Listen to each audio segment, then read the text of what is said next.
Hello, neighbor. It's me, Angie. Come on in. I think this will probably be a short video. I don't know how long it'll be. I just had some thoughts going through my mind that I thought I would share with you all. Maybe make a little short video. I did my interview with Susanna this morning. It went really well, I think. She's a great interviewer. I really enjoy her and the person that she is. She's very authentic, real nice. It's just who she is. I can respect that. I'm the type of person, no matter who you are, as long as you are your true self, I can respect it. I may not like it, but I can respect it, and I can love you anyway, in spite of who I am and who you are. And that's kind of what I want to talk about today. The question is, if somebody loves you, there's a certain way that they treat you. And I think the reason that people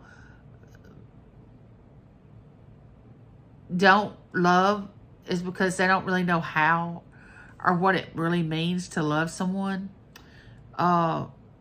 Of course, you have to have boundaries when you love someone. I mean, boundaries are good. You have to have boundaries, but first and foremost, you have to love yourself. That's where it all starts. You got to have self-love. You got to love yourself enough not to let others treat you badly. You got to come to the point where you say, I'm fine where I am at this moment, but I'm going to grow more. I'm going to mature more. I'm going to get past all these trials. And eventually you do. And I've always asked the question, why do we learn things at an older age that we should have known when we were younger? I don't know why that happens that way. When you're young and naive and you think the whole world is just going to fall at your knees and give you everything that you want. It's not going to happen. It shouldn't happen like that. If you were given everything that you wanted, then you're not learning anything except to be spoiled and not very nice and think that you are supposed to be the center of attention and everybody's supposed to bow down to you. But I would say if someone really loves you, they accept you for who you are. They don't try to change you. They try to grow with you. If you and someone become partners or whatever, you grow together. It's not for one of you all to stand back and say, now, you need to lose weight. You need to stop speaking the way you speak. You need to get a better job. You need to take better care of yourself. You need to wear more makeup or less makeup. You're too loud. You're too quiet. And just constantly telling you things that you need to change. I would say run. Run away if that's the case. Because they chose you and you chose them. So why are you trying to change them now? I went through a period in my marriage where I wanted James to not hunt as much as he used to hunt. And it wasn't because I wanted him with me all the time. It was because we had 2 children we were raising, and I needed him with me to help with that. Well, from October 1 to January the 31st, he would just go off, and if he wasn't working, he was hunting. He didn't know how the light bill was paid. He didn't know how the groceries were put in the house. He didn't know how the clothes were being washed. It was just understood that he was going to hunt from October 1 to January 31st. And I knew that that's the way he was going into our marriage. And why I thought I was going to be able to change that after we got married, I have no idea. We had many disagreements about that. About him. I said, I don't have 4 months of my life that I don't know, that I don't have to pay bills, that I don't have to be responsible. I mean, you know, you have four months out of your life that you just have to worry about going out and go up there and work. Now, he's always worked. I mean, he's always been a workaholic, but when he wasn't doing that, he was hunting. And I just couldn't understand it. But now, looking back, once I let go of trying to change him or trying to make him want to change, is when it all started happening. Because once I just said, I'm not, he can do what he wants to do. I mean, he's the one missing out. He's the one that, you know, he'll have to learn it. It's not for me to tell him, because I could see it just as plain as day, but he couldn't see it because he was so wrapped up in wanting to hunt. Now, don't get me wrong. I love the deer meat that he brings for us to eat and all that, but you have to understand, he was hunting from, he would get up at 3 o'clock in the morning and wouldn't get home to 8 o'clock at night, and then they would get on the phone with each other, he and his friends that hunted with him. They would reminisce about the day that they had, and just like they hadn't been together all day, and then they would have to rehash it, everything that they had done, which took till 10 or 10:30 at night. Now, he was involved in our children's lives, their sports, their activities they did. It was just the household. You know, I was having to hold the household up for 4 months. And then all of a sudden, February 1, he wanted to get back into it like he had never been gone. But I allowed it to happen. I allowed him to do what he did, and he just kept doing it. So be careful about what you allow someone to do to you or in your life. I mean, I love him. Wouldn't take anything for him. He's a great husband. Always has been. Been a little rough around the edges, but, I mean, who hasn't? I mean, I was rough around the edges too. Oh, but my point is, when you say, I love you, as far as being in a relationship with someone, now we've talked about this before, being in love with someone and loving people is two different ball games. It's like playing softball and basketball. You can't compare it. There's no comparison. I mean, even loving my children is totally different than loving James. It's just a totally different relationship. And that's why I don't understand why men and women can be jealous of their children being close to their dad or being close to their mom when it's two different relationships. I mean, I can't love my children like I love James, and I can't love James like I do my children. You can't compare the two, even though love is love. Now, there's some basic things about love that we all need to follow, but there are different types of love. But when you're in a relationship, which that's what we're talking about now, number one, don't control and don't try to control somebody. It's going to backfire on you.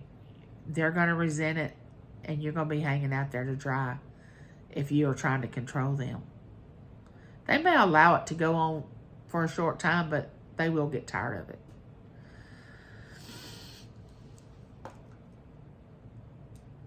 Don't try to be better than what they are. After all, you chose them. Why do you want to look more superior than them? I mean, if you're putting down your significant other, what does that say about you? You chose that person. So be really careful about saying you're in love with someone when really you want this payoff. Because when you're in love with someone, there's no payoff. It's just a mutual love, and everything just comes and it flows so easily. But when you're in love with someone and you're expecting a payoff, then it's not really in love. It's, you have something I want, and I want you to give it back. You know, I want it in return, and if you don't, I'm going to be angry and mad. These people that play games with each other when they get married or when they're dating to try to get the other one to prove that they love them and all that, You know, James and I never went through that stage, even after we got married. We've never been the jealous type. He was never jealous of me with other men. I was never jealous of him with other women. I felt like I'm going to trust you till you give me a reason not to. And that's the way he was with me. I'm going to trust you until you give me a reason not to. And that's the same way we work with our children growing up as teenagers. I'm going to allow you to go out and have fun with your friends. And until you give me a reason not to trust you, then I'm going to let you go. But as soon as you give me a reason not to trust you, you're going to be parking it here at this house and not going anywhere. You mean, it all stems from trust, responsibility, and love. You know, being in love. You know, God created us to fall in love with one another so we can, of course, have children and populate the world, but also so we could have companionship. So we would have each other and become one. Because that's what you do when you get married. You are not an individual anymore. You become one with the person that you're married to or you have a relationship with or whatever. That's why it's so important to pick the right person to be with. You know, I'm not judging you for making the wrong choice. You know, I worked for attorneys some in my working world, and I work for a divorce attorney, and I know that some people just can't live together. And it's not that they don't love each other anymore. They're just not in love, and they're going in two different directions, and they can't live together. And in order for them to function properly, they have to get away from the situation. I can completely understand that. But when you watch somebody go through a divorce and they fight over the kids and they fight over the dog, who's going to get the dog. I mean, what dishes that they're each going to get. I mean, that's so childish because they're just things, dishes. But I know pets are like our family, and children are definitely our family. They want to use the children as pawns and, you know, throw the children up in your face, and that destroys the children and who they become as adults. So just remember that. The next time, if you're single and you're not in a relationship, you know, I don't know that one. Love happens instantly. You don't have to force it. You know, if you're having to force a relationship, it probably isn't the right relationship. Not that you're not going to have difficult times, but if you're trying to make it happen, and love is not love until both people show it to each other. Now, it can be one-sided, but that's not really being in love. That's you in love with that person, but the other person says, I don't feel the same way. Don't try to make them feel the same way. Walk away. I know it's hard, especially when you're in love with somebody. You want that person. You're not thinking about anybody else. But you matter. And you need to understand that your needs matter, and you need to look out for you. And that special person's out there. Don't settle. Don't settle for something that is not really what you're supposed to have just because you don't want to be by yourself. And just remember, there's somebody for everybody.